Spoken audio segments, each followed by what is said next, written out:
On va remettre ce temps entre les mains de Dieu. Amen. Prions le Seigneur. Seigneur notre Dieu, notre Père, nous voulons te louer et te rendre grâce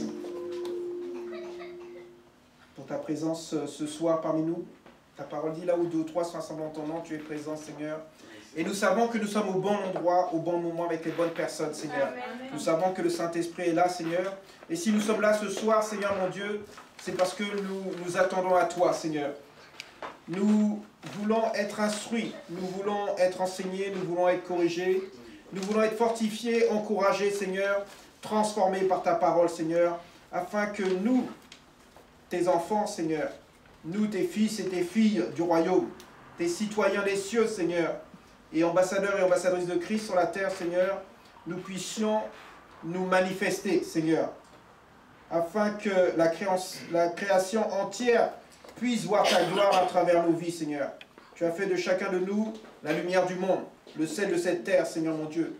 Et nous voulons ce soir, Seigneur mon Dieu, que ta gloire soit manifestée à travers les fils et les filles de Dieu, Seigneur mon Dieu. Nous te bénissons et nous te louons, Seigneur, pour ton serviteur que tu as appelé, pour cette œuvre qui a été fondée ici à Tours, Seigneur mon Dieu, la vie du pasteur Fernando, Seigneur, nous prions pour lui, afin que tu puisses continuer cette belle œuvre que tu as commencée en lui, Seigneur, et que tu bénisses sa famille. Merci pour la vie aussi de ton serviteur, ici présent, pasteur Freddy, Seigneur. Merci aussi d'œuvrer dans sa vie, Seigneur, et que ta gloire se manifeste pleinement, Seigneur. Merci pour la vie de pasteur Armand et de notre sœur Pascaline. Merci de prendre soin de leur santé, Seigneur, et de bénir les enfants. Nous te bénissons, nous te louons encore pour les serviteurs et les servantes de Dieu, dans le ministère Parole de Dieu, et pour ton peuple qui est là, Seigneur mon Dieu, qui souhaite, Seigneur, qui a ce désir, Seigneur, d'être transformé, Seigneur, de manifester, Seigneur, ta puissance et ta gloire dans ce lieu que tu les as placés, Seigneur mon Dieu. Nous te bénissons, Saint-Esprit, toi qui es présent, toi qui es notre maître, notre professeur, toi, notre enseignant. Saint-Esprit, merci de sonder nos cœurs ce soir et de semer cette parole qui est une semence et qui va porter du fruit pour la gloire de notre Dieu. Nous te bénissons, nous te louons, que toute la gloire te revienne, Seigneur mon Dieu. Merci pour chaque parole qui sortira de ma bouche ce soir, afin qu'elle soit inspirée de toi, Saint-Esprit, qu'elle soit inspirée de toi, notre Dieu. Merci, Père éternel, à toi soit la gloire au nom de Jésus. Amen, amen, amen. Amen. Alléluia. Est-ce que vous avez appris quelque chose hier? Amen. Amen. Donc, hier, on a clairement parlé de qui nous sommes. En fait, se rappeler de notre identité en tout cas. J'ai vraiment appuyé là-dessus pour qu'on puisse connaître notre identité. Est-ce que je peux avoir un fond de piano, s'il vous plaît? Alléluia. Et donc, ce soir, donc hier, on a parlé de qui étaient les fils de Dieu. Qui sont ces fils de Dieu?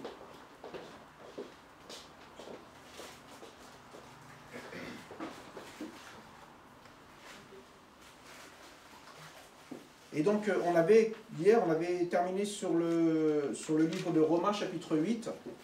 Alléluia. Amen. Romains, chapitre 8. On va ouvrir la parole et on va relire le verset. Romains, chapitre 8, verset 29. La Bible, je lis la parole de Dieu. Amen. Amen.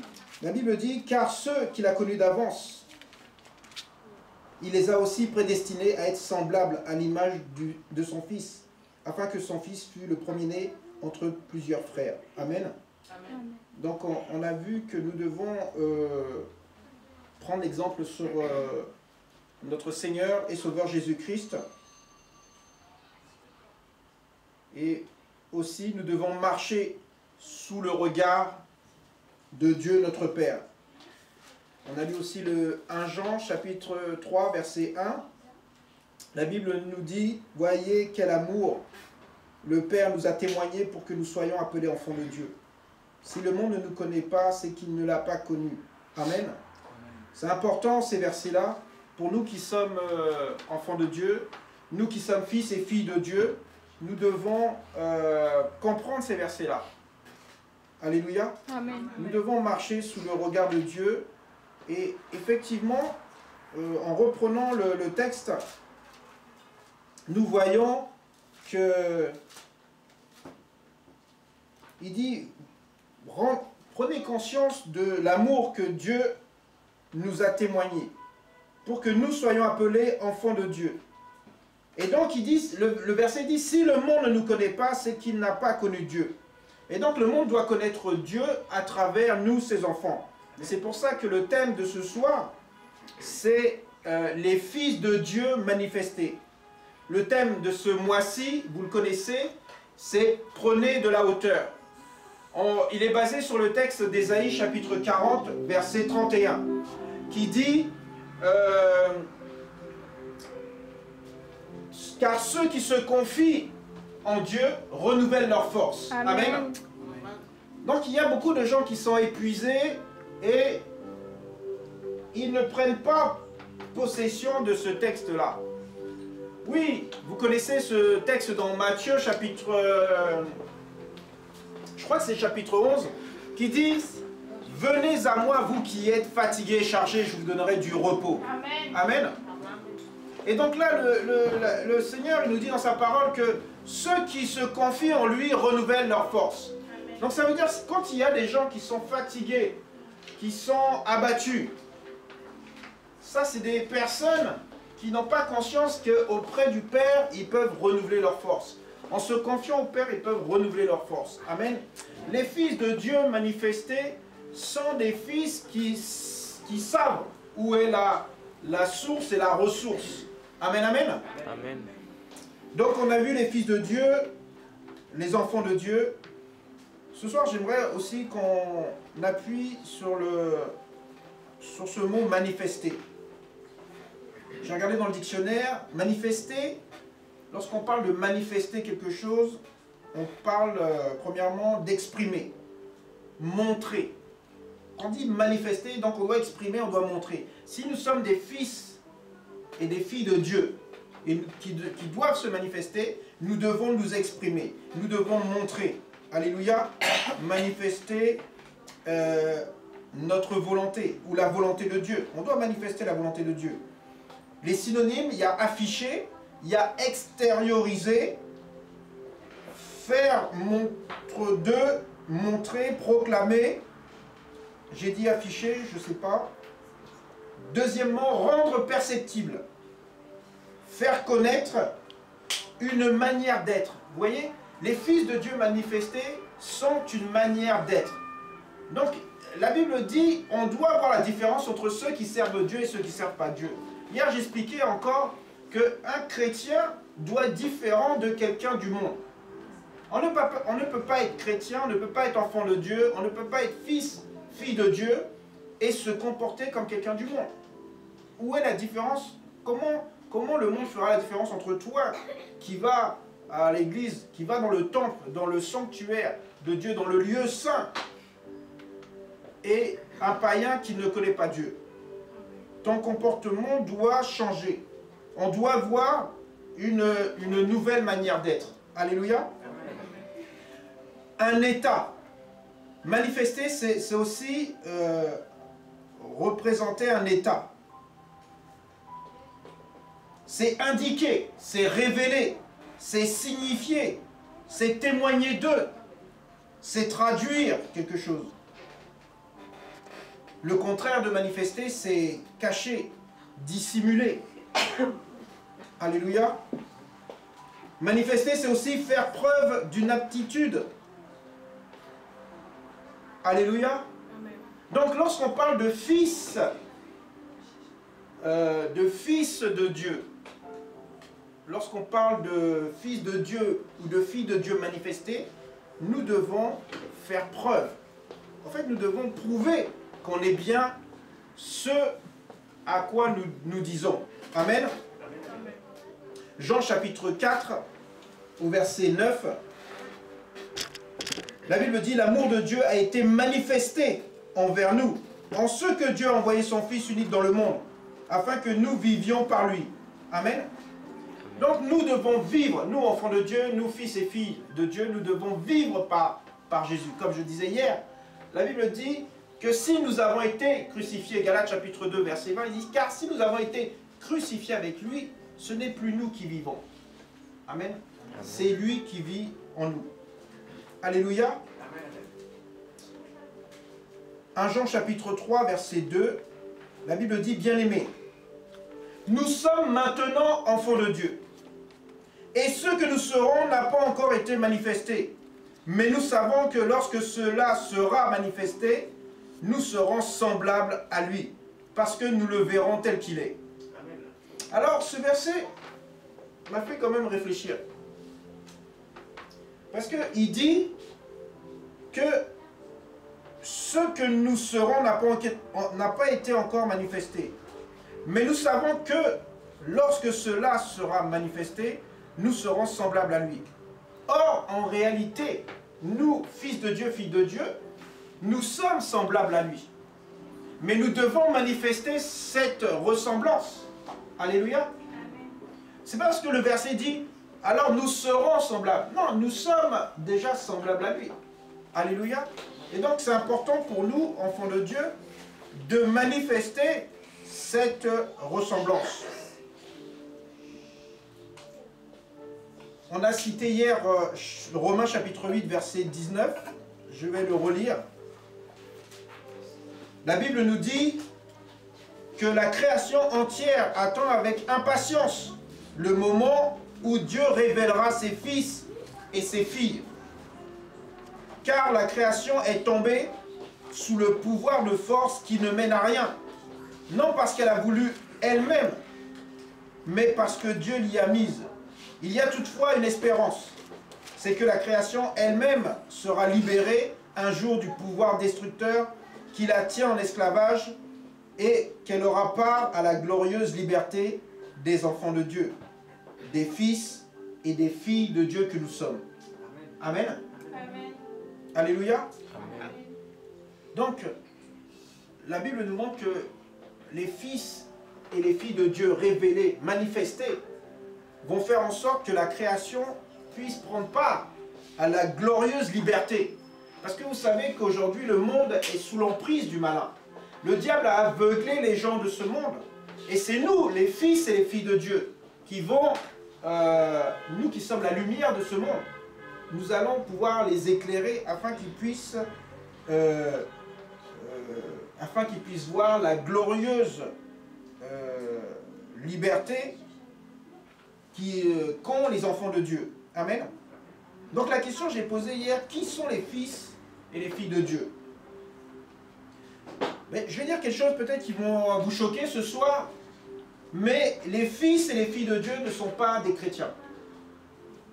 C'est-à-dire, c'est bizarre, pourquoi il dit ça alors que on dit qu'un enfant de Dieu, même les chrétiens étaient appelés, enfin les disciples étaient appelés chrétiens parce qu'ils faisaient comme Christ.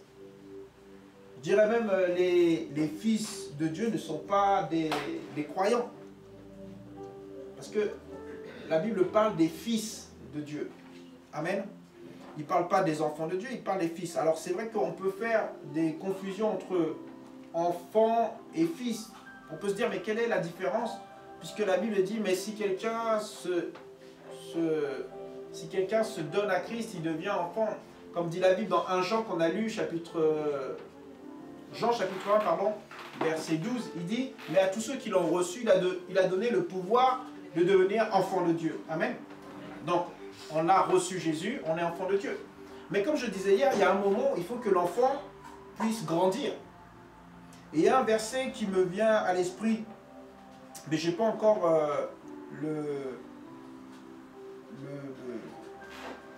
la référence.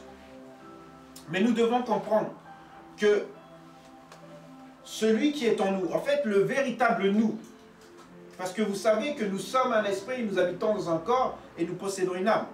Donc le véritable nous, c'est l'esprit. Amen. Et que ce nous est ce que le Seigneur a créé à son image et à sa ressemblance. La Bible nous dit, au commencement, Dieu créa les cieux et la terre. Mais ensuite, il a créé Donc, il a fait la création. Et au Genèse, Genèse chapitre 1, verset 27, Dieu dit, faisons l'homme à notre image et à notre ressemblance. Amen. Donc, on doit comprendre que la première nature de l'homme, c'est, il a été créé à l'image et à la ressemblance de Dieu. Or, la Bible nous rappelle que Dieu est esprit. Dieu n'a pas de corps. Dieu n'a pas de chair. Dieu est esprit. Jean chapitre 4, verset 24, si je ne me trompe pas, il dit que Dieu est esprit et que ceux qui l'adorent, l'adorent en esprit et en vérité. Et j'ai trouvé ce passage intéressant parce que lorsque Dieu nous a créés, il nous a créé esprit et nous étions comme Dieu. Nous avions le caractère de Dieu. Lorsque Dieu a créé Adam, il avait le caractère de Dieu, il était comme Dieu. Il l'a créé esprit. Et donc la révélation, lorsque la Bible dit que la création entière attend avec un ardent désir la révélation des fils de Dieu, c'est cet héritage que nous allons retrouver, c'est-à-dire cet héritage que Dieu nous avait déjà, j'allais dire conféré, qu'il nous avait déjà donné lorsqu'il avait créé Adam au tout début, à son image et sa ressemblance. Et ce passage nous apprend aussi que le monde attend cette révélation des enfants de Dieu. Le monde soupire après cette révélation des enfants de Dieu. Oui, on peut être toujours soumis à cette tension que nous voyons dans les Écritures entre le déjà et pas encore accompli. Quand Jésus dit à ses disciples, « Vous êtes purs par la parole que vous avez reçue » ou déjà sanctifiés même. Alléluia. Donc le monde attend avec un ardent désir la révélation des fils de Dieu. Et je disais hier, dans l'Église, on peut dire oui, je suis chrétien, on peut dire oui, je suis enfant de Dieu. Mais la réalité, c'est que tu ne pourras que justifier ton titre, on va dire, comme on a parlé de titre, Pasteur Freddy a parlé de titre, je crois, dimanche, ou hier. Et donc, lorsqu'on dit on est enfant de Dieu, il faut montrer aussi ce qu'on est. C'est bien de dire, oui, moi je suis pasteur, mais j'ai pas d'église, j'ai pas de fidèles, je prêche pas, je lis pas la Bible. Mais comment tu peux dire si tu es pasteur si tu n'as pas tous ces attributs? On a parlé hier des attributs. On a parlé hier de ce caractère. Donc si toi tu dis que tu es enfant de Dieu, tu es fils et fille de Dieu, tu dois aussi montrer ces caractéristiques d'enfant de Dieu et de fils et fille de Dieu. Amen. Amen. Dimanche, vous avez entendu la parole. Le pasteur a dit qu'il y avait beaucoup d'appelés mais peu d'élus. Hier encore, je rappelais, vous êtes deux à l'église, il y en a un qui sera pris et l'autre qui restera ici lorsque Jésus reviendra. Donc on doit vraiment chercher, on doit aspirer, on doit grandir. Hier, j'ai rappelé que Dieu veut que tout le monde soit sauvé, mais pas seulement sauvé. Dieu veut aussi que tout le monde parvienne à la connaissance de qui il est lui, et aussi qui vous êtes vous. Parce que c'est bien de connaître Dieu, mais aussi tu dois connaître qui tu es en Christ. Amen. Amen. Alléluia. Et donc nous devons comprendre toutes ces choses-là. Donc ceux qui se confient en l'Éternel renouvellent leur force. Les fils et les filles de Dieu renouvellent leur force lorsqu'ils passent du temps dans la présence de Dieu. Et on a encore parlé de cela hier. Les fils de Dieu ne peuvent pas se manifester sans se confier en Dieu. Il y a... Tout ce qui me vient à l'esprit maintenant, c'est que les disciples étaient assemblés. Ils étaient dans la chambre haute, mais ils n'étaient pas là à attendre. Ils étaient dans la prière, ils étaient dans la louange, ils étaient dans l'enseignement.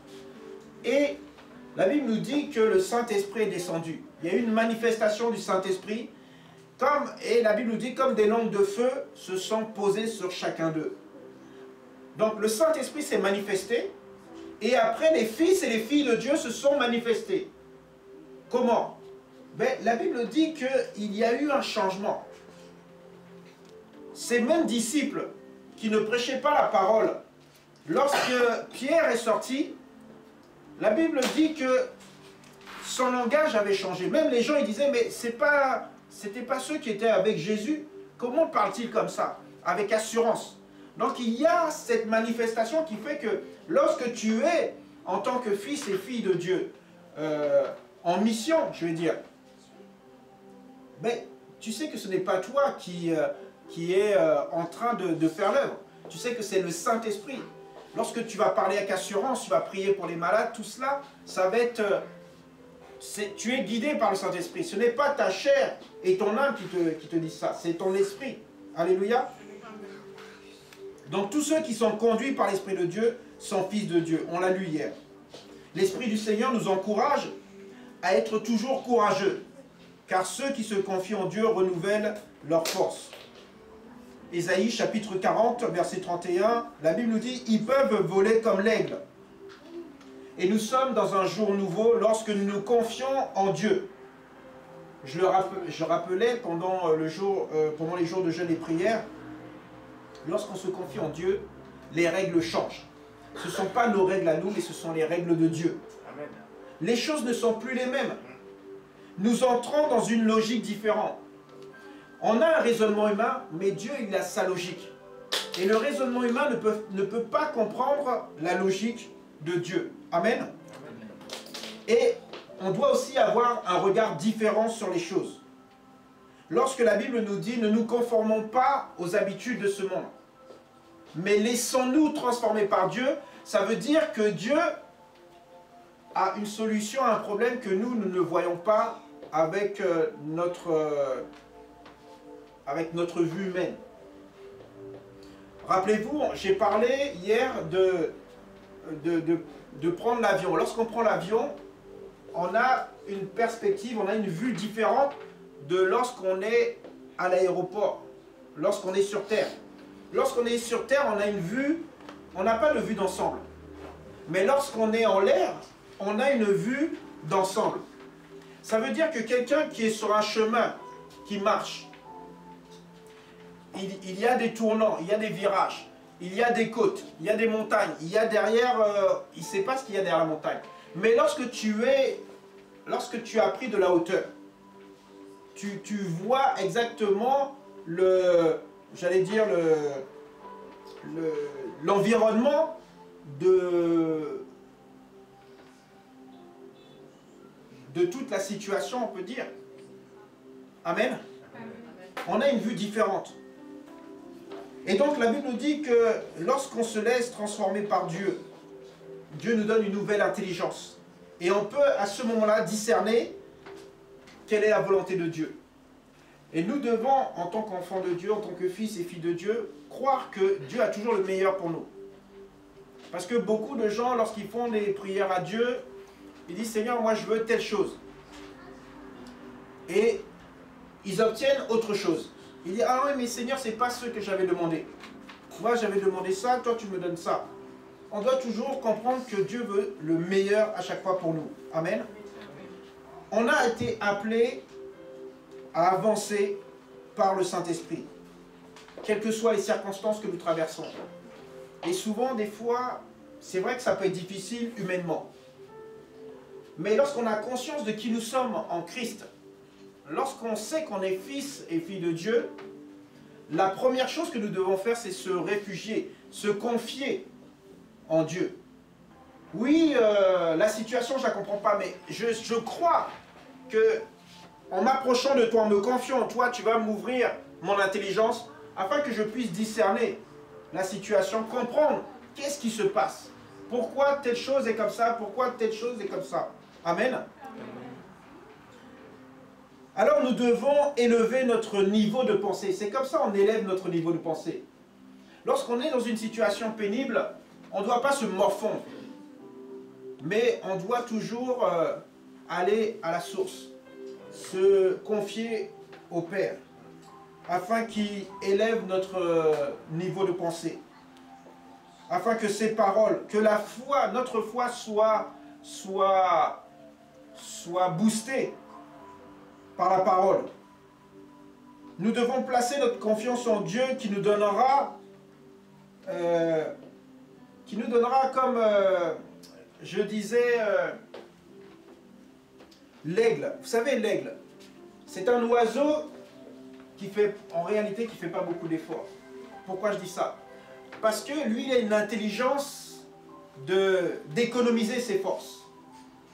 L'aigle, lorsqu'il vole, il prend des courants d'air ascendants qui le font monter. Et donc, il se laisse porter par ces courants pour prendre de la hauteur. Alléluia. Et nous, enfants de Dieu, des fois, on s'épuise. On s'épuise à régler des situations compliquées. On s'épuise à obtenir des choses par notre propre force. Alors que un fils de Dieu, une fille de Dieu doit être guidé par le Saint-Esprit, doit être soutenu par le Saint-Esprit, doit s'abandonner au Saint-Esprit pour prendre de la hauteur. Donc nous devons être le fils et la fille que Dieu veut que nous soyons. Nous devons croire, nous devons confesser la parole et marcher et expérimenter la vie surnaturelle que nous devons vivre en Jésus-Christ. On doit vivre des choses extraordinaires. Alléluia. Amen. Nous devons vraiment connaître cette identité-là. Et cette identité-là, tu ne pourras que la connaître en la répétant, en la répétant, en la répétant. Que dit la parole? Qui je suis? Hier, on a chanté que nous devons influencer. Alléluia. On est né pour influencer. On est né pour amener les gens à connaître Dieu. Alléluia. Donc les fils de Dieu manifestés sont comme des aigles. La Bible nous dit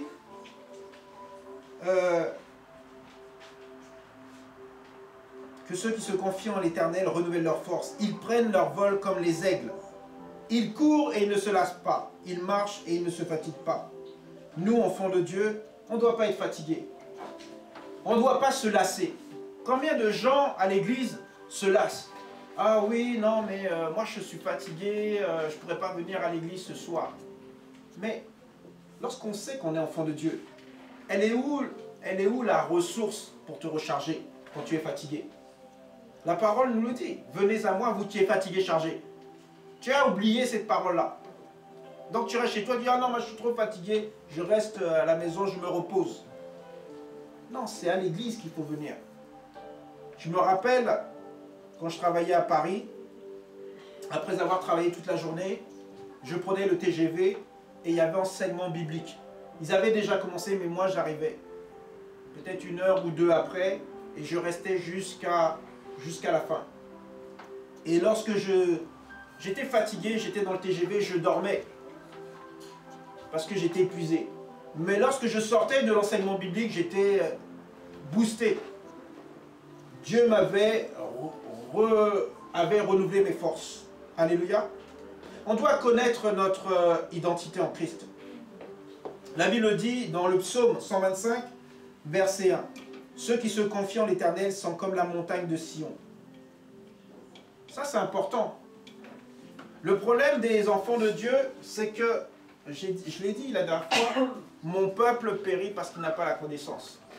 Les enfants de Dieu aujourd'hui, ils se débattent parce qu'ils prient. Ils prient. Ça, ils savent prier. Oh Seigneur, donne-moi, Seigneur, donne-moi. Mais aussi, des fois, Dieu a déjà donné. Mais comme ils ne sont pas conscients, ils n'ont pas connaissance de ce que Dieu a donné, ils continuent de prier dans le vent, j'allais dire. C'est comme si tu me demandes une bouteille d'eau, je te donne la bouteille d'eau, et tu me dis, oh, donne-moi de l'eau. Je dis, mais je viens te donner de l'eau. Oui, mais tu dis, mais donne-moi encore de l'eau. Mais tu dis, mais tu n'as même pas bu l'eau déjà que je t'ai donnée, tu me demandes encore de l'eau. Donc en fait, la personne n'a pas conscience qu'elle a de l'eau. Donc lorsque les chrétiens demandent des choses à Dieu, que Dieu a déjà donné, Dieu ne peut pas donner plus qu'il a déjà donné, puisqu'il a déjà donné, et toi, tu n'as même pas utilisé ce qu'il a déjà donné. Donc le problème, c'est qu'il y a un manque de connaissance de ce que Dieu a déjà donné. Alléluia. Amen. Et les chrétiens tournent comme ça, ils tournent en rond. Ils prient pour des choses que Dieu a déjà données. Mais il y a une paresse dans la vie des chrétiens, c'est ne pas être enseigné pour connaître ce que Dieu a déjà donné aux enfants de Dieu. Alléluia. Donc, lorsque la Bible dit que ceux qui se confient en Dieu, moi je pense qu'il y a beaucoup de gens qui se disent, oui c'est comme se confier à un ami, c'est comme voilà, lui dire ben, toutes nos peines, tout ce qu'on a sur le cœur. Mais avec Dieu, ça va beaucoup plus loin. Lorsque la Bible dit il faut se confier en Dieu, ça veut dire qu'il faut s'attendre à lui. Il faut s'abandonner à lui. La dernière fois, je parlais par exemple, oui, rappelez-vous lorsque je vous parlais de la veuve, je ne sais pas si c'est la veuve de Sarepta. En tout cas, le prophète arrive chez cette veuve et elle a perdu son mari. Et je crois que, parce qu'il y a deux veuves, à chaque fois je me mélange. Et donc, le prophète arrive et tout, et le prophète, il lui restait que un petit peu d'huile, je crois, et de la farine. Voilà. Et donc, le prophète lui dit, mais fais-moi ça, fais-moi un petit gâteau avec ce que tu as. Elle dit, mais moi j'ai que ça, je fais un petit gâteau, après moi et mes enfants, on est morts. Mais là aussi, cette femme n'avait pas la connaissance de ce que Dieu avait déjà prévu pour elle. Beaucoup de gens disent, oui, j'ai pas grand-chose. Mais des fois, c'est avec le peu de choses que tu as, Dieu peut faire les miracles. La dernière fois, je disais que si tu n'as pas assez pour régler tes problèmes, des fois on a un peu de sous pour faire 2-3 courses, les fins de mois sont difficiles, et on a besoin d'argent. Et souvent, à l'église, on dit qu'il faut amener son offrande, il faut payer sa dîme. Pour beaucoup de chrétiens, c'est difficile, c'est compliqué. Pourquoi je donne? Pourquoi ça m'apporte quoi à moi? Il y a effectivement un principe spirituel que les chrétiens n'ont pas conscience. Que Dieu n'est pas en train de les dépouiller, Dieu n'est pas en train de les voler. Mais Dieu veut les bénir à travers un principe spirituel qui existe dans la parole de Dieu. C'est qu'il n'y a pas d'adoration sans offrande. Dans la Bible, vous regardez, lorsque David est adoré, lorsque Salomon est parti adorer, lorsque Abraham, si vous regardez comment ils adoraient, lorsqu'ils allaient au temple, les gens amenaient leur offrande. Il y a beaucoup de chrétiens qui viennent à l'église et ils n'arrivent pas à comprendre ce principe, cette relation, cette façon d'adorer Dieu. Je ne sais pas pourquoi je parle de ça, mais on doit comprendre en tant que fils de Dieu et fille de Dieu manifesté, on ne peut pas faire des choses pour Dieu sans poser des actes. Alléluia. Dieu a tant aimé le monde, il t'a aimé toi et moi, que ça lui a coûté tellement cher qu'il a dû donner le seul fils qu'il avait. Mais nous, des fois, on est toujours, Seigneur, donne-moi, Seigneur, donne-moi. Mais toi, tu donnes quoi? C'est ça le problème. Beaucoup de chrétiens ne comprennent pas.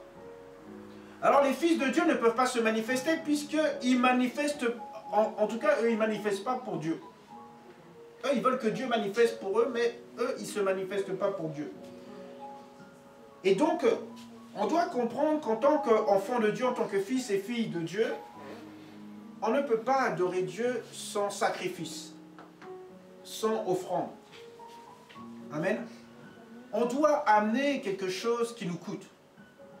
Oui, alors il y en a qui peuvent dire, oui, mais j'ai pas d'argent, donc je ne peux pas amener de l'argent. Mais ne pensez pas que argent. Tu as forcément quelque chose d'autre que tu peux donner à Dieu et qui est précieux pour toi. Ton temps, par exemple. Le temps, c'est précieux. Le monde dit le temps, c'est de l'argent. Donc, si le monde dit que le temps, c'est de l'argent, toi, ce temps-là que tu peux consacrer à Dieu, tu ne peux pas imaginer ce que Dieu t'apportera avec ce temps que tu lui consacres. Si tu as de l'argent, tu peux même le consacrer aussi à Dieu. Tu vas me dire, oui, mais moi, je ne suis pas riche, je peux pas, j'ai qu'une petite retraite ou j'ai un petit salaire, je ne peux pas donner à Dieu. Comment je vais faire après? Mais cette veuve de Sarepta, elle a obéi à la parole du serviteur de Dieu. Elle a fait ce qu'elle devait faire, tout en disant avec son raisonnement humain, allez, je fais le gâteau pour l'homme de Dieu, et puis moi et mon fils, tant pis, on va mourir. Mais à travers ce geste, cet acte qu'elle a fait, Dieu a manifesté. Donc vous pouvez voir que même si son raisonnement, puisqu'elle l'a dit, elle a dit, bon, moi je fais le gâteau et puis nous on va mourir, mais elle a fait un acte. Et cet acte a pesé fort, puisqu'elle a été bénie après. Amen. Amen. Donc des fois, il y a des situations dans notre vie qui ne nous permettent pas de s'en sortir. Et il y a un serviteur qui disait, si l'argent que tu as ne te permet pas de régler une facture, ça veut dire que c'est une semence. Tu veux me dire, mais déjà, je n'avais pas assez pour payer les factures, mais là, il faut que je sème dans la maison de Dieu. C'est compliqué. Non, il faut comprendre cet acte-là. Cet acte-là, c'est un acte, j'allais dire, très puissant, qui fait que lorsque Jésus regardait les gens mettre leurs offrandes dans le tronc, il y a eu cette veuve qui est venue, qui a semé dans le tronc. Et la Bible dit qu'elle a mis tout de son nécessaire. On doit comprendre que par cet acte, elle était complètement abandonnée à Dieu. C'est ça, se confier à Dieu. Se confier à Dieu, c'est s'attendre à Dieu. Tu dis, Seigneur, voilà, moi c'est tout ce que j'ai. Ce que j'ai, je te l'offre. Lorsque la Bible nous dit, c'est l'apôtre Paul, il parle dans Romains 12, 1, il dit, je vous exhorte, frères, par les compassions de Dieu, à offrir vos corps. Lorsque tu offres ton corps, moi si j'offre mon corps, je ne vais pas me déshabiller tout nu et dire à Dieu, je te donne mon corps et je laisse les vêtements par terre. Je m'offre avec les vêtements, je m'offre avec le portable, avec l'argent que j'ai sur moi, avec tout. Amen. Donc aujourd'hui, il y a beaucoup de chrétiens, d'enfants de Dieu qui disent, oui, moi je veux bien servir Dieu, mais bon, moi je fais que la louange, le reste je ne fais pas. Parce que moi, je sers Dieu que par la louange. Non, on ne sert pas Dieu que par la louange. On sert Dieu dans sa globalité. Si toi qui es serviteur, servante de Dieu, Dieu te demande, ben, aujourd'hui tu ne vas pas chanter, tu vas aller prier pour... Je dis, ah non, moi j'avais envie de chanter devant l'église et tout ça. Non, tu dois faire ce que Dieu t'appelle à faire. Amen. L'obéissance. Alléluia. Donc, rappelez-vous de cela. C'est important pour que les enfants des fils et les filles de Dieu se manifestent. On doit savoir s'attendre à Dieu, attendre son secours, attendre à sa source. À votre avis, pourquoi le monde va si mal? Le monde va si mal parce que le monde ne se confie pas en Dieu. Le monde ne s'attend pas à Dieu. Le monde essaye de se débrouiller et en fait, ils font que des erreurs sur erreurs. Aujourd'hui, on dit il faut économiser ceci, il faut économiser cela. C'est aujourd'hui qu'ils s'aperçoivent que, effectivement, mais depuis des années, on dit que les habitants de ce monde sont en train de se... Comment dire ça? Ils sont en train d'épuiser les ressources de cette terre. Ils disent que même dès le mois de juillet, ça y est, on a atteint déjà la ressource de la terre. Ça veut dire que là, le monde est en train de vivre à crédit sur les ressources de la terre. Amen. La Bible nous rappelle, la création attend avec un ardent désir la révélation des fils et des filles de Dieu. Donc quand Jésus reviendra, la création verra aussi la gloire des fils de Dieu. Et nous devons, nous enfants de Dieu, utiliser les armes que Dieu nous a données en Jésus-Christ. Vous connaissez ces armes-là. C'est un héritage que Dieu nous a donné. Beaucoup d'enfants de Dieu, des fils, des filles de Dieu, des chrétiens, des croyants, lorsqu'ils ont un problème, ils ont un ennui de santé, ils appellent le médecin. Ils ont d'autres problèmes, ils appellent la personne qu'ils doivent appeler. Mais en tant qu'enfant de Dieu, on doit d'abord se confier en Dieu. Alléluia. Est-ce que c'est normal de d'abord prier, de demander à Dieu, Seigneur, voilà, je suis dans une situation, fais quelque chose. En tant que fils et filles de Dieu, on doit se rappeler ces choses-là. Pourquoi je le répète ce soir? Parce que vous devez comprendre que vous devez savoir qui vous êtes. Quelle est la première personne que tu appelles? Si ma fille, elle a un problème à l'école, ils vont appeler qui? Si elle se blesse, ils vont appeler les parents, ils vont appeler les médecins. Peut-être si c'est urgent, ils vont appeler les médecins d'abord, mais ils vont quand même appeler les parents. Mais je pense que nous, on doit comprendre, surtout on doit prendre conscience de qui on est en Christ. La première chose à faire, notre attitude, c'est vraiment de se confier en Dieu. On doit se réveiller, nous les enfants de Dieu, on doit prendre de la hauteur. L'année 2023 qui se dresse devant nous, nous devons prendre conscience, renouveler notre intelligence. On a parlé de la transformation le mois dernier, de se laisser transformer par Dieu. Mais pour se laisser transformer par Dieu, il faut être disponible. Le potier va façonner l'argile si l'argile est dans ses mains. Si le potier n'a pas d'argile dans ses mains, il ne façonne rien du tout. On est d'accord? Donc on a besoin d'être façonné par Dieu. Nous, enfants de Dieu, nous sommes appelés pour révéler Dieu au monde. Oui, c'est vrai que Dieu a envoyé son Fils Jésus-Christ, et Jésus-Christ a été la révélation pour le monde. Mais Jésus est parti, et il nous a laissé la mission, qui est d'aller faire de toutes les nations les disciples, et de les baptiser au nom du Père, du Fils et du Saint-Esprit. Donc la création entière attend les fils et les filles de Dieu manifestés en Jésus-Christ pour appeler ces gens-là à eux. Donc comme je vous disais, qui sont les fils et les filles de Dieu? Ce ne sont pas des chrétiens, ce ne sont pas des croyants, mais ce sont des fils de Dieu. Amen. Pourquoi je fais la différence entre fils et filles? Parce que le fils, lorsque Jésus a été baptisé dans le Jourdain, la Bible dit qu'il y a une voix qui s'est fait entendre. Et Dieu a dit, voici mon enfant que j'aime. C'est ça il a dit ou pas? Tu dis oui? Voilà, mon fils bien-aimé. Donc il y a une différence entre fils et enfant. Oui, il y a des chrétiens. Tu vas demander aux gens dehors, ils vont dire, oui, moi je suis chrétien. Tu vas demander aux gens dehors, est-ce que tu crois? Oui, moi je suis croyant. Mais où sont les fils et les filles de Dieu manifestés? Ceux qui marchent vraiment pour Dieu, ceux qui sont prêts à mourir pour Dieu même.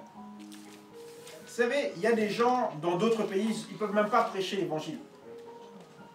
Il y a des gens qui préfèrent mourir. Il y en a qui disent, moi je suis chrétien, moi je... Regardez ce qui se passe dans les pays du Moyen-Orient. Ils veulent la liberté. Et il y en a qui sont prêts à mourir pour la liberté. Je parle de nous, enfants de Dieu.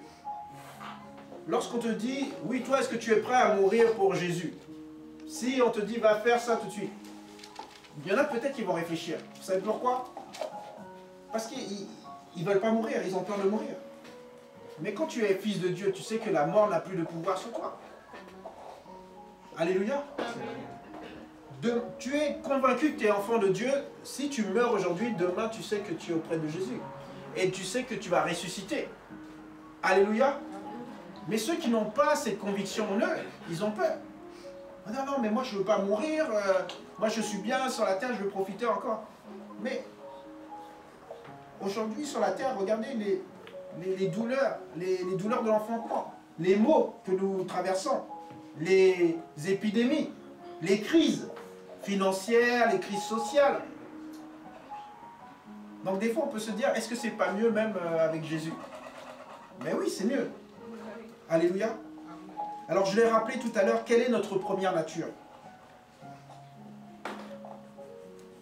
Alors peut-être la question, vous la comprenez pas très bien. La nature des fils et des filles de Dieu.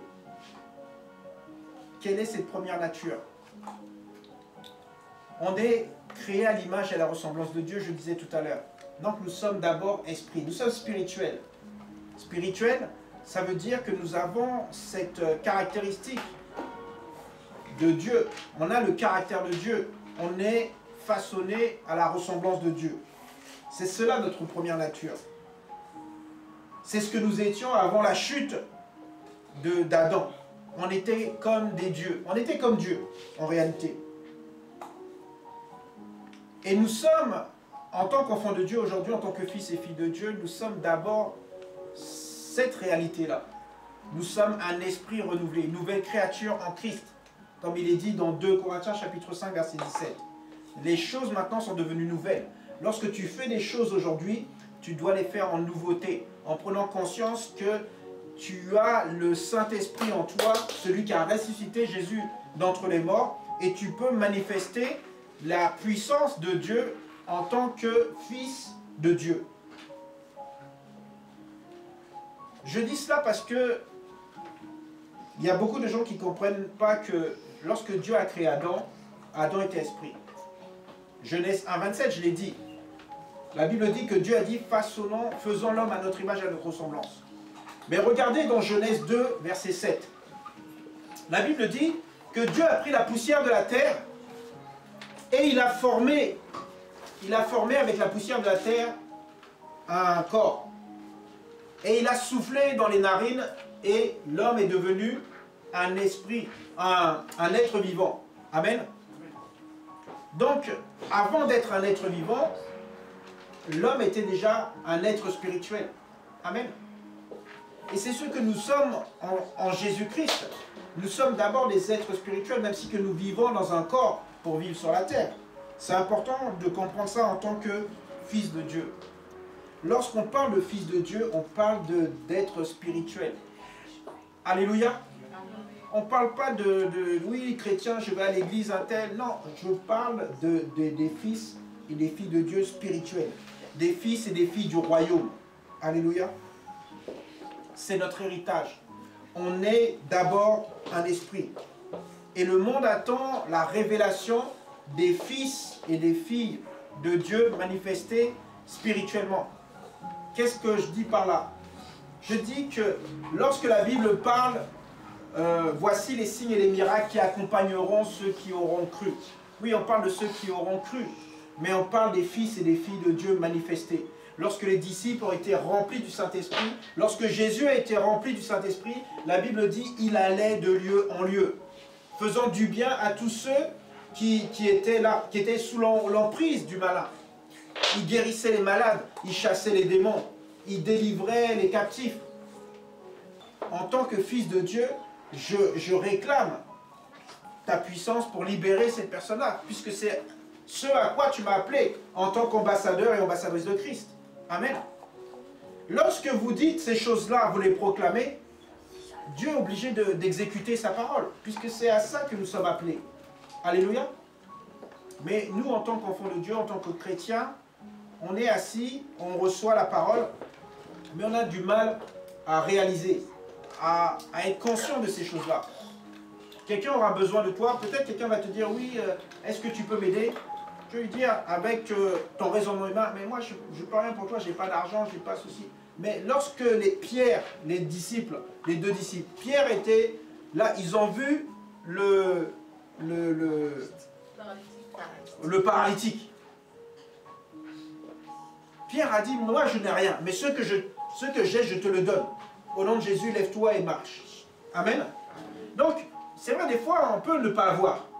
Mais on peut quand même donner une prière, on sait que ce qu'on va déclarer sur la personne aura un pouvoir. Car on a reçu une autorité, on a reçu un pouvoir de Jésus-Christ. Mais on n'est pas conscient. On n'est pas conscient. nos enfants tombent malades, on va appeler le médecin, d'abord. Ou peut-être on va prier avant quand même, on va essayer.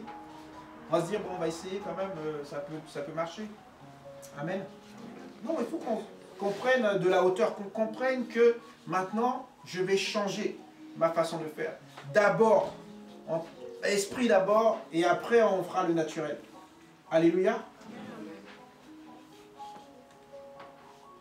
Le monde attend avec un ardent désir la révélation des fils et des filles de Dieu. Jésus a dit à ses disciples, vous êtes purs. Et en effet, nous sommes purs. Et il dit, nous sommes purs par la parole. Donc ça veut dire que ceux qui ne sont pas exposés à la parole ne peuvent pas être purifiés aussi. Et on doit s'exposer.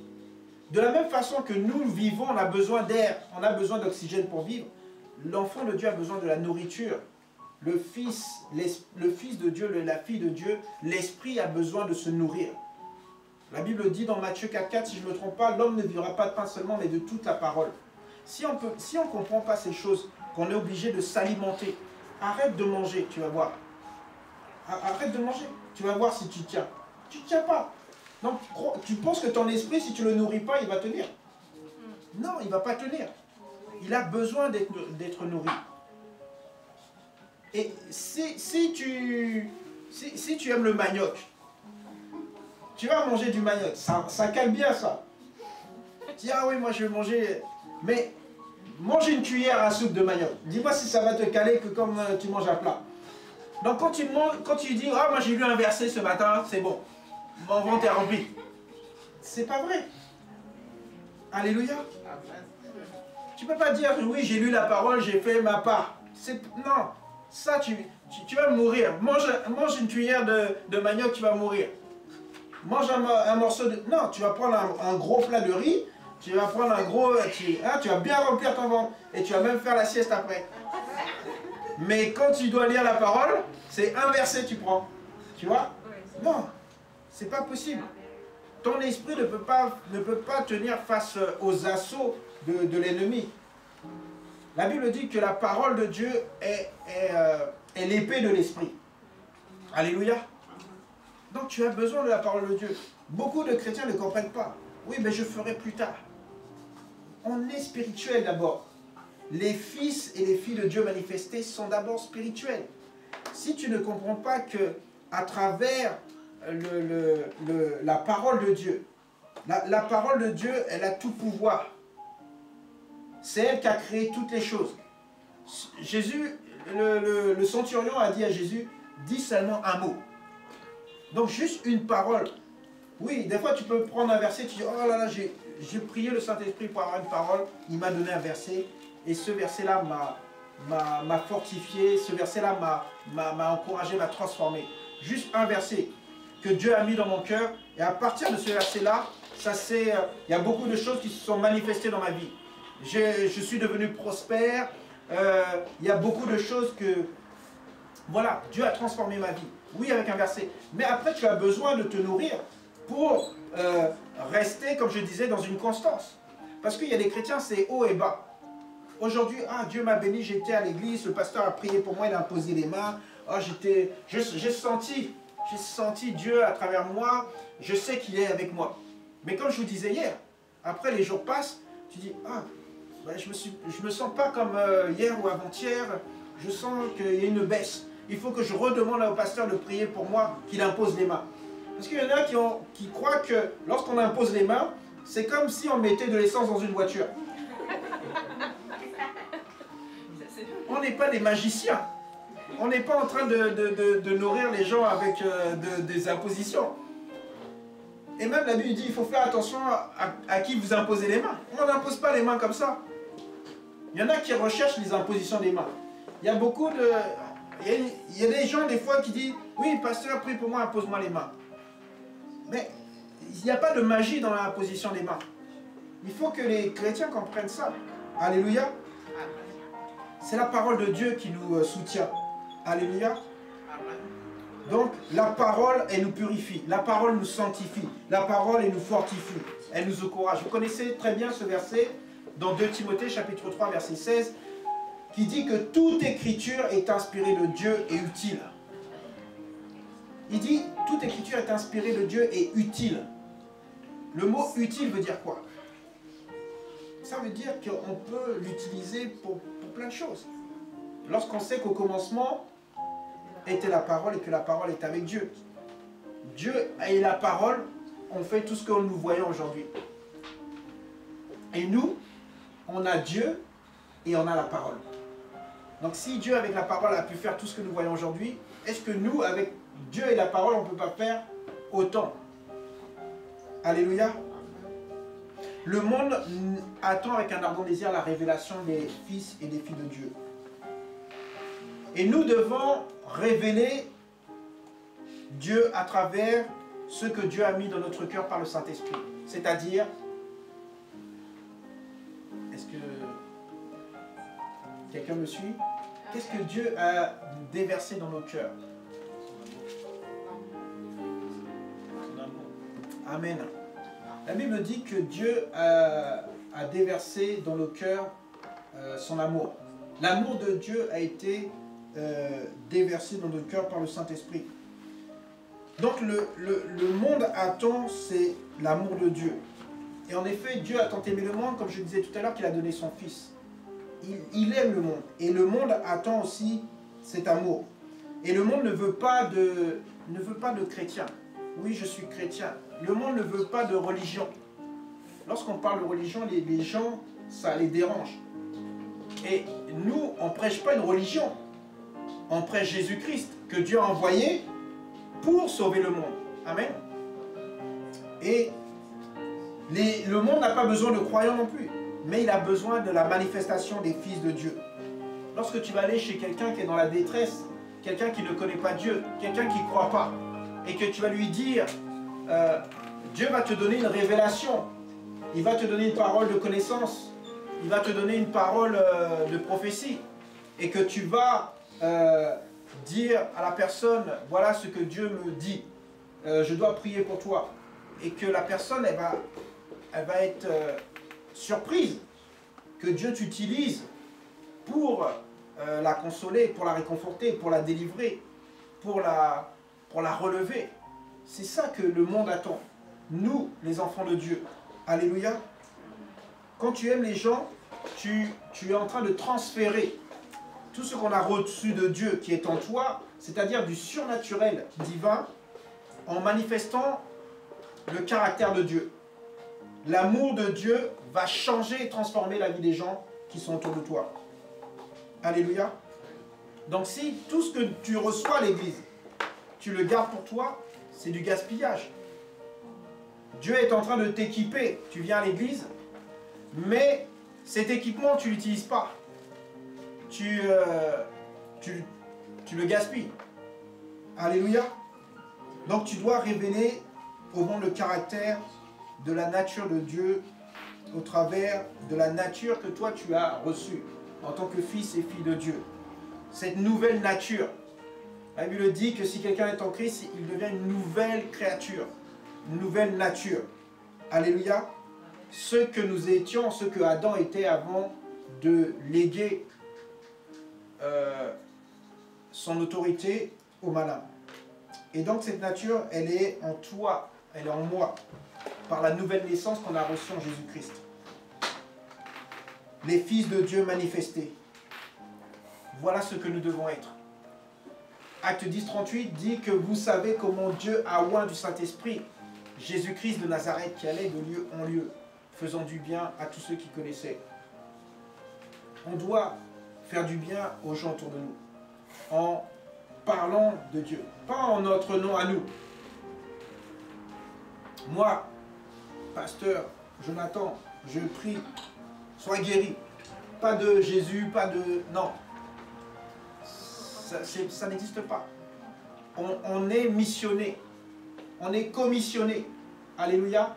On est ambassadeur. Un ambassadeur, il est envoyé par le président. Alléluia. Et donc nous devons révéler la puissance de Dieu au travers de ceux que nous sommes. Les fils et les filles de Dieu manifestés.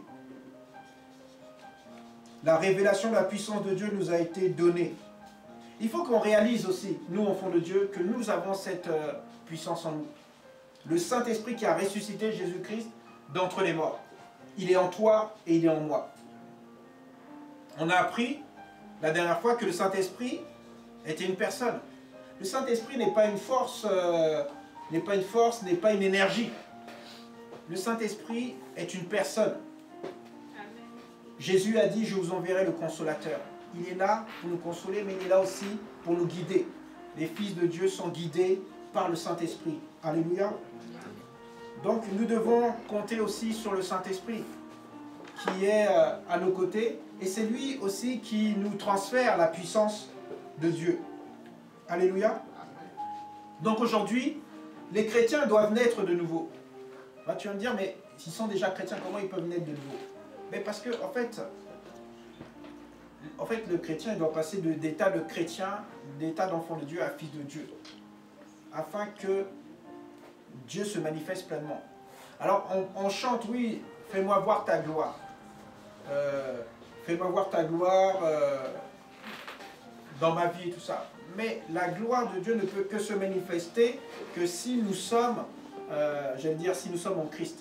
Oui, mais les gens vont dire, mais je suis en Christ. Oui, mais est-ce que, on parlait la dernière fois, quelle est ta relation avec Christ dans ta vie quotidienne? Comme je disais tout à l'heure, est-ce que tu lis juste un verset? Tu pries, Seigneur, merci pour la nuit que tu m'as donnée, merci pour le souffle de vie, merci de bénir ma journée. Et puis le soir, Seigneur, j'ai passé une bonne journée, merci, je te bénis, fais-moi passer une bonne nuit, merci pour le repas. Ce n'est pas une relation intime. Si ton enfant il venait te voir, bonjour maman, donne-moi à manger, merci maman, au revoir. Le soir, maman, mon goûter, mon repas, bonsoir, à demain. Tu dis, mais c'est quoi cet enfant? Alors en fait, on est comme des... c'est pareil avec Dieu.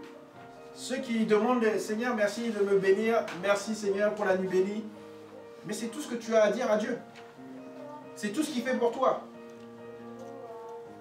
Et comme on disait la dernière fois, les gens prennent Dieu pour un distributeur.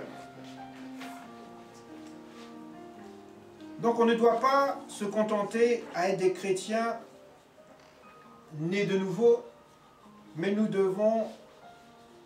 nous devons même d'atteindre une stature, comme dit la parole, on doit monter en stature. Non pas venir comme des enfants ingrats aussi des fois, mais comme des fils et des filles matures. Qu'on comprenne que le Seigneur est là pour nous utiliser, on est des serviteurs, des servantes, on est des fils et des filles du royaume. Comme j'ai dit, on est des ambassadeurs. Les ambassadeurs sont là pour représenter leur pays. Nous sommes les représentants du royaume et nous devons apporter la connaissance du royaume à ces gens qui ne connaissent pas Dieu. Donc avec le caractère de Dieu, la puissance de Dieu se manifeste. Oui, cette puissance, on l'a reçue. Et cette puissance s'appelle aussi l'onction. La parole dit que dans les derniers jours, ce que nous sommes en train de vivre, le Seigneur dit, je répondrai de mon esprit sur tout être humain. Vos fils et vos filles deviendront prophètes. Je parlerai par des visions à vos jeunes gens et par des rêves à vos vieillards. Oui, je répondrai mon esprit sur mes serviteurs et mes servantes. En ces jours-là, ils seront prophètes. En fait, ils seront prophètes veut dire qu'ils parleront de ma part. En fait, ce sont ça les prophètes. Lorsque vous lisez l'Ancien Testament, tous les prophètes de l'Ancien Testament parlaient de la part de Dieu.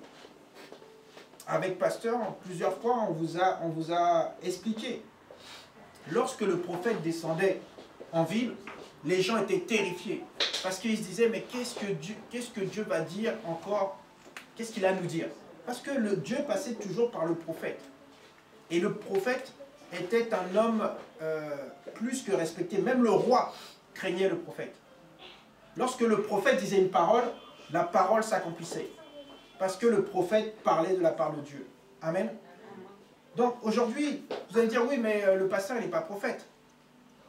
Tout serviteur de Dieu parle de la part de Dieu. Et on doit être conscient de ces choses-là. Lorsque l'homme de Dieu dit quelque chose, c'est que Dieu a ordonné une direction. Il y en a qui prennent, il y en a qui ne prennent pas. Mais c'est dangereux. C'est une désobéissance, c'est un péché. Alléluia. Donc on va prendre conscience de ces choses-là. Je vais m'arrêter là pour ce soir et en garder un peu pour demain. Parce qu'on peut parler vraiment toute la nuit de toutes ces choses. Et c'est important pour nous en tant qu'enfants de Dieu de comprendre toutes ces choses-là. Ce soir, si vous êtes là, vous devez, en ces derniers jours de fin d'année 2022, vous devez prendre conscience que votre année 2023 doit changer. Vous ne pouvez pas continuer à vivre cette vie sans sortir, je disais hier, de votre zone de confort. C'est quoi la zone de confort? Je le répète. Oui, je me lève le matin, Seigneur, merci pour la nuit bénie, bénis mon repas, bénis ma journée, je pars. Non, ta vie de prière doit changer. Amen. Tu lis la parole. Oh Seigneur, merci pour ta parole, merci de me donner un verset. Ah, merci, amen. Non, c'est pas possible. Tu dois organiser ton temps pour passer du temps dans la lecture de la parole. Apprendre par cœur la parole de Dieu. Par cœur. Il a dit, j'écrirai ma parole sur les tables de leur cœur. C'est du par cœur. Lorsqu'on demande un verset à quelqu'un, les gens ne connaissent pas la parole. Ils ne connaissent pas parce qu'ils ne passent pas du temps à apprendre. Lorsqu'on dit apprendre, c'est apprendre. Tu demandes aux enfants d'apprendre une poésie, il va pas te dire, bon ça y est, j'ai appris la poésie. Tu dis récite? Ah ben je sais pas. Non, lorsqu'on récite, ça veut dire qu'on connaît. Et c'est pour ça que la Bible nous enseigne à méditer la parole de Dieu. Il dit que ce livre ne s'éloigne point de toi, médite-le jour et nuit. Lorsqu'on médite la parole de Dieu, cette parole, elle nous apporte du succès. Elle nous apporte la paix. La parole de Dieu, elle transforme notre vie. Et on doit prendre conscience, on doit changer. Alors je le disais pendant le jeûne et prière, on est en train de prendre de la hauteur. Et l'année 2023 va commencer qu'on va être dans les hauteurs. On va sortir de notre zone de confort. L'année 2023, on va avoir des séminaires comme ça. Il va y avoir des enseignements. Parce que le peuple a besoin d'être enseigné. Le peuple a besoin de connaître qui ils sont en Christ. Et j'ai dit qu'on allait commencer donc l'année 2023 avec un jeûne de 40 jours. Oui, tu peux faire. Non mais déjà, une semaine, je ne tiens pas. Mais 40 jours, je vais mourir. Les fils de Dieu ne meurent pas. Amen. Celui qui meurt, il n'est pas enfant de Dieu. On va prendre de la hauteur. Il y aura un séminaire qui sera donné tous les mois. Un séminaire. Et il faut qu'on prenne de la hauteur. Il faut qu'on aille dans d'autres sphères. Les enfants de Dieu ont besoin d'être manifestés. Mais la manifestation ne se fera pas que tu vas te lever un matin, tu vas dire « Aujourd'hui, je suis un fils de Dieu manifesté. Je vais aller dehors. » Et la personne va te poser une question, tu vas dire « Attends, j'appelle le pasteur. » Pasteur, on va poser une question. Non, le Fils de Dieu manifesté connaît la parole. Amen. Il est capable de se laisser guider par le Saint-Esprit. Tu lui montreras, tu lui donneras une parole. Mais une parole qu'il connaît. Bon, même si le Saint-Esprit a la puissance de te donner même le verset, il peut le faire. Mais le Saint-Esprit n'aime pas les paresseux. Donc il faut lire. Amen. La Bible dit que Dieu nous révèle seulement ce qu'on a en nous. S'il n'y a pas en toi, il ne peut pas faire avec ce qu'il n'a pas. Même si que Dieu, avec sa parole, il a créé plein de choses. Mais en nous, il doit y avoir quelque chose qui puisse produire quelque chose. Alléluia. Amen. Et nous devons nous alimenter avec la parole de Dieu. L'année 2023 est une belle année qui s'annonce. Elle va être difficile. Amen. Il n'y a pas beaucoup d'amen. Hein. Mais vous savez qu'on a besoin d'être... Tu sais, lorsqu'on dit que le potier façonne l'argile, vous croyez que l'argile n'est pas en train de souffrir dans les mains du potier? Si l'argile pouvait parler, l'argile crierait. Ah non mais qu'est-ce que tu fais? Tu es en train de me tordre. Mais on a besoin d'être brisé. Parce qu'il y a des choses qu'on n'arrive pas à abandonner. On a besoin d'abandonner certaines choses. Et je vous dis honnêtement, c'est la vérité. Ça va nous transformer. Parce que tu ne peux pas être au contact de la parole et ne pas être transformé, c'est pas possible. Plus tu passes du temps dans la parole et plus Dieu te transforme, te façonne. Parce que c'est la parole de Dieu. Elle ne revient pas à lui sans effet. Et tu as besoin on a besoin d'être transformé. Il a dit, laissez-vous transformer. Il dit, soyez transformés. Et on va voir les choses d'une autre façon. Notre façon d'agir ne sera plus jamais la même. Aujourd'hui, les chrétiens sont égoïstes parce qu'ils ne sont pas enseignés. On ne doit pas être égoïste. On doit donner. Mais tu dis, ah ouais, mais si je donne, je vais faire comment? Mais si tu donnes, si tu es enfant de Dieu, tu sais que celui à qui tu as donné, il va te donner même au-delà de ce que tu demandes ou ce que tu penses. Et la Bible dit, il donne même au centuple. Mais si tu n'as pas cette conviction-là en toi, c'est que tu n'as pas encore pris de la hauteur. Pour terminer, on va clôturer. Je racontais cette histoire pendant le jeûne et prière. Il y avait cet homme, un fermier qui était parti se promener dans la forêt. Et dans la forêt, il trouve un aiglon, un bébé aigle. Et ce fermier ramène ce bébé aigle dans sa ferme et il la met avec ses volailles, avec les canards, les poulets. Et donc, ce bébé aigle se nourrit de la nourriture des poulets, des graines. Il donne... et le bébé aigle, il mange ça. Et donc, un jour, un naturaliste vient chez lui. En arrivant chez lui, il dit, c'est quoi cet aigle-là dans le poulailler? Et il va voir le fermier, il dit, mais ça c'est un aigle, il ne doit pas rester avec les poulets.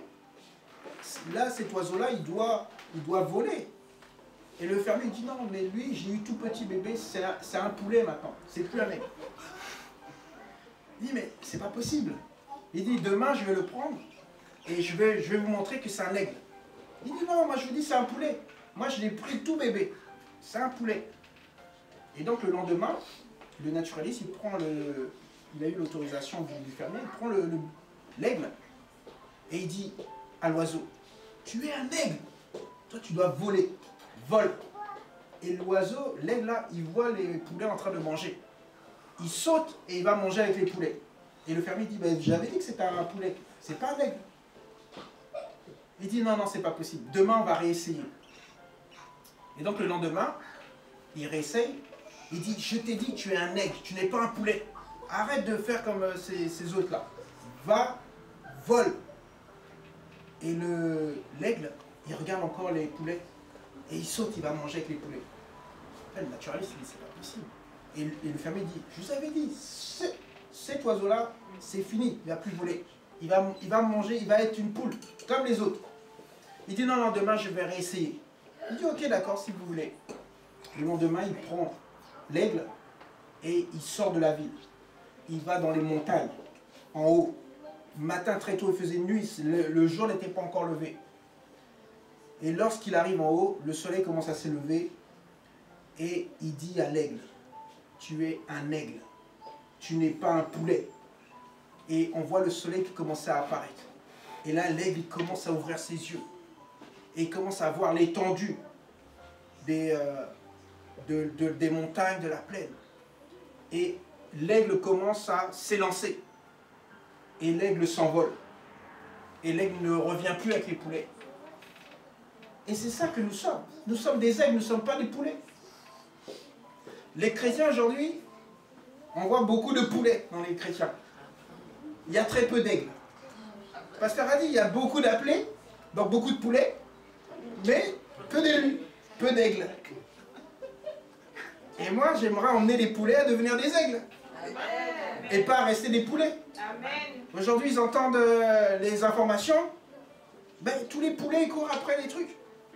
Ils disent, ah, il faut économiser l'électricité, ils font des trucs. Alors que les aigles, ils comptent sur Dieu qui renouvelle leur force, qui va renouveler leurs ressources. On prend de la hauteur. Le jeûne et prière, c'est fait pour se ressourcer. C'est fait pour passer du temps dans la maison de Dieu. Moi, je vois, il y en a beaucoup encore qui ont du mal à se lever le matin. Oui, mais pasteur, toi, tu ne travailles pas comme nous, on travaille. Mais vous ne savez pas ce que je fais. C'est vrai, on a tous un métier différent. Mais est-ce que Dieu n'a pas le pouvoir, la puissance de te donner de la force pour que tu puisses tenir ton travail? Est-ce que Dieu ne sait pas que tu t'es levé à 6 heures pour écouter sa parole? C'est ça. Les gens peuvent se dire, non mais là je me lève, c'est trop tôt, c'est trop dur. Après je vais galérer tout au long de la journée. Mais si tu t'es levé pour Dieu, Dieu ne peut pas te tenir tout au long de la journée. Il y a beaucoup d'expériences que j'ai fait comme ça avec Dieu. Je travaillais, je vous disais, j'étais manutentionnaire. Je faisais le jeûne et j'allais travailler. Porter des charges lourdes. Ça n'a pas empêché que j'ai pas eu faim parce que je savais sur qui compter. Je dis, Seigneur, mais si je jeûne, je vais faire comment pour porter les charges lourdes? Il dit, mais quelle est la force qui est en toi? Il faut qu'on fasse des efforts. Les chrétiens aujourd'hui, le moindre petit bobo, ah oui, non, pasteur, je ne peux pas, j'ai un souci là de dernière minute, je ne peux pas. Non, c'est terminé ça. Il faut faire des efforts. Si vous voulez voir les fils de Dieu manifester, vous voulez être un fils ou une fille de Dieu manifester, vous devez changer vous devez sortir de votre zone de confort. Ça, c'est que le début. Hein. Parce qu'il y aura d'autres choses, il y aura d'autres annonces dans les heures et les jours à venir. Que Dieu vous bénisse. Amen. Prions le Seigneur. Alléluia. Seigneur, notre Dieu, notre Père, nous voulons te louer, te rendre grâce pour ta bonté, ta fidélité. Merci encore pour ta parole. Seigneur, je sais que toute parole qui est sortie de ma bouche ce soir, Seigneur, venait de toi. Seigneur, je prie, Seigneur, que chacun de nous puisse prendre conscience, puisse prendre possession de tout ce que tu nous as donné ce soir, Seigneur. Qu'on puisse repasser ces paroles dans notre cœur, Seigneur, pour qu'on puisse devenir les fils et les filles à toi, qui se manifestent pleinement dans ce monde dans lequel tu nous as placés, Seigneur, en tant qu'ambassadeurs et ambassadrices de Christ. Merci, Père éternel, pour notre retour béni. Merci pour la soirée bénie. Merci pour la nuit bénie. Merci, Seigneur, encore de nous parler. Tantôt d'une manière, tantôt d'une autre, tu nous parles par des visions, par des songes, par des rêves, Seigneur. Que tu puisses nous utiliser, chacun de nous. Nous qui sommes fils et filles, enfants de Dieu, Seigneur. Citoyens des cieux.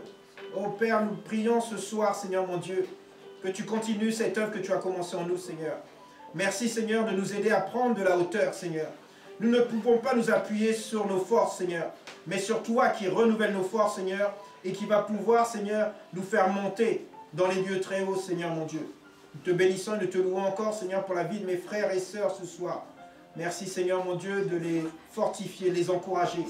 Seigneur, rien n'est trop dur pour toi. Rien n'est impossible pour toi, Seigneur mon Dieu. Si nous plaçons, Seigneur, notre confiance en toi, Seigneur, tu as dit que tu renouvelleras nos forces, Seigneur. En cette année 2023 qui se présente devant nous, Seigneur, nous voulons, Seigneur, nous confier en toi. C'est-à-dire s'attendre à toi, Seigneur mon Dieu.